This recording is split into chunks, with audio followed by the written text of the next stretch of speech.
আসসালামু আলাইকুম বন্ধুরা, তোমরা সবাই কেমন আছো? আশা করি সবাই ভালো আছো। আজকে তোমাদের সাথে বেগুন, টমেটো, আলু, ডিম দিয়ে ডিমের পনির রেসিপি করব, সেটা তোমার সাথে শেয়ার করব। এই যে দেখো, আমি আলু, বেগুন, ডিম, তারপরে টমেটো, তারপর কাঁচামরিচ, পেঁয়াজ, রসুন, আদা এসব নিয়ে নিয়েছি। সাথে এই যে দেখো, গরম মশলা, ধনিয়ার গুঁড়া, হলদি, মরিচ এক্সেট্রা এক্সেট্রা সব নিয়ে নিয়েছি উপকরণ। যাই হোক, চলো শুরু করা যাক। এই যে দেখো, আমি আলু, বেগুন, টমেটো সব কেটে নিয়েছি। এগুলোকে এখন আমি ধুয়ে ফ্রেশ করে নিব। এই যে দেখো, ধোয়া হয়ে গেছে। এবং এখন আমি এই যে পেঁয়াজ, আদা, রসুন কেটে নিয়েছি, ডিম ভেঙে নিয়েছি। এখন ডিমটাকে আমি ফেটে নিব। এই যে ডিমটাকে ফেটে নিয়েছি, সামান্য পরিমাণে লবণ দিয়ে দিয়েছি। লবণটা না দিলে আবার স্বাদ আসবে না, ভালো লাগবে না, নুন ছাড়া ছাড়া লাগবে। সেজন্য তোমরা মনে করে ডিমের ভিতরে লবণ দিয়ে দিবে। এই যে দেখো, আমি পলি করে নিয়েছি। আমার ছোটো পাত্রে নাই, সেজন্য আমি পলি করে নিলাম। অবশ্য বাড়িতে দিলেও হতো। যে দেখো, হয়ে গেছে, ধোয়া উঠছে, প্রচণ্ড গরম। যাই হোক, এটাকে এখন কেটে নেবো। এই যে কেটে নিয়েছি। এই যে দেখো, এতটুকু করে পিস করে নিয়েছি, কারণ আমরা দুজন মানুষ, সেজন্য কম পিস করে নিয়েছি। এতেই হয়ে যাবে আমাদের। এই যে দেখো, এখন আমি এগুলোকে ব্লেন্ড করে নিব। কাঁচামরিচগুলোকে একটু সরিয়ে নিয়ে এগুলো রান্নার পরে দিব।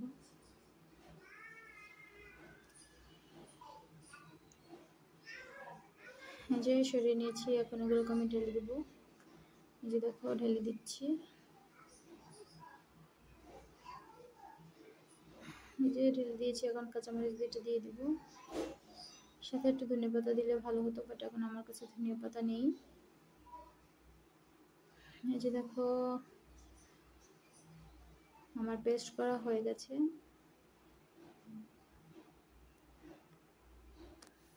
যে কত সুন্দর একটা কালার এখনই দেখা যাচ্ছে মরিচটার কারণে। এই যে দেখো, মরিচগুলো আমি দিয়ে দিয়েছি উপরে। এখন একসাথে আমি কড়াইতে ঢেলে নেব।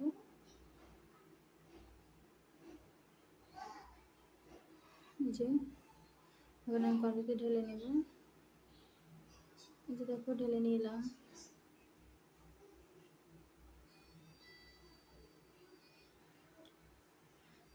এই যে দেখো, চুলাতে বসিয়ে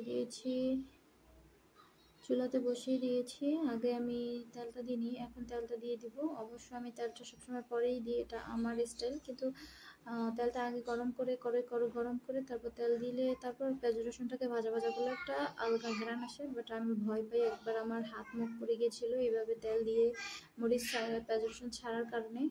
একদম অবস্থা খারাপ হয়ে গিয়েছিল, সেজন্য খুবই ভয় লাগে এখন। এই যে দেখো, আমি কষিয়ে নিচ্ছি। একই কথা, আগে দেওয়ার পরে দিই একই কথা, স্বাদ একই রকমের হবে, এটা কিছু না। যে দেখো, আমার পেঁয়াজ রসুনের কালারটা সবুজ সবুজ, বাট খুব সুন্দর লাগছে। যে দেখো, আমি এখানে একটু হলুদ দিয়ে দেবো স্বাদ পরিমাণ মতো। এখানে আমার তরকারি কম, তাই আমি আমার মতো বুঝে দিলাম।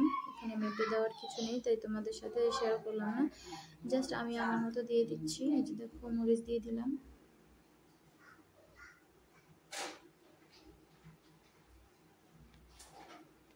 মরিচটা দিয়ে এখন কষিয়ে দেবো। যে এখন আমি আমার স্বাদ মতো লবণ দিয়ে দেবো।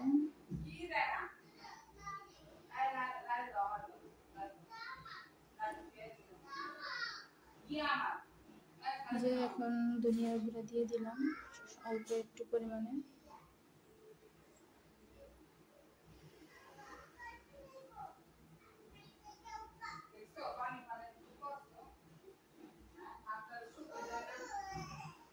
যে ভালোভাবে কষিয়ে নিব। একদম শুকনো শুকনো হয়ে গেছে কষানোটা, আর একটু কষিয়ে নিব। আর পর্যায়ে এসে আমি টমেটো আলুগুলো দিয়ে দেবো। যে দিয়ে দিলাম। এই যে দেখো, এখন এগুলোকে আমি ভালোভাবে কষিয়ে নেব, যাতে করে গ্রানটা বের হয়, অসুবিধা না হয়। এই যে দেখো, ভালোভাবে কষিয়ে নিচ্ছি।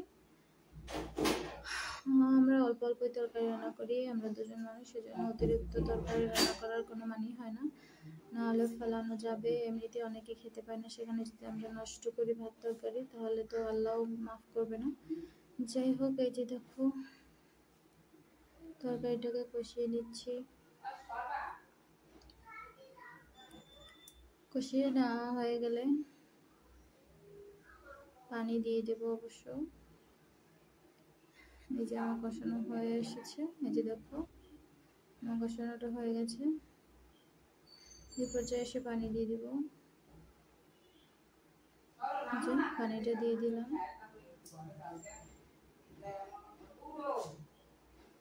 এই যে এখন বলক আসার জন্য অপেক্ষা করব। এই যে দেখো বলক চলে এসেছে। এই পর্যায়ে এসে আমি ডিমগুলোকে দিয়ে দিব, ডিমের পনিরগুলোকে এখানে দিয়ে দিলাম। এই যে দিয়ে দিয়েছি, দেখো বলক এসে গেছে, কি সুন্দর দেখা যাচ্ছে এখানে। ওই যে ওগুলো হচ্ছে বেগুন। এই যে দেখো আমার তরকারি প্রায় হয়ে এসেছে। এই যে দেখো আমার তরকারি হয়ে গেছে, আমি উঠিয়ে নিয়েছি। আমাদের ঘরে বাবু আছে, সেজন্য চিল্লাচিল্লি করতেছে।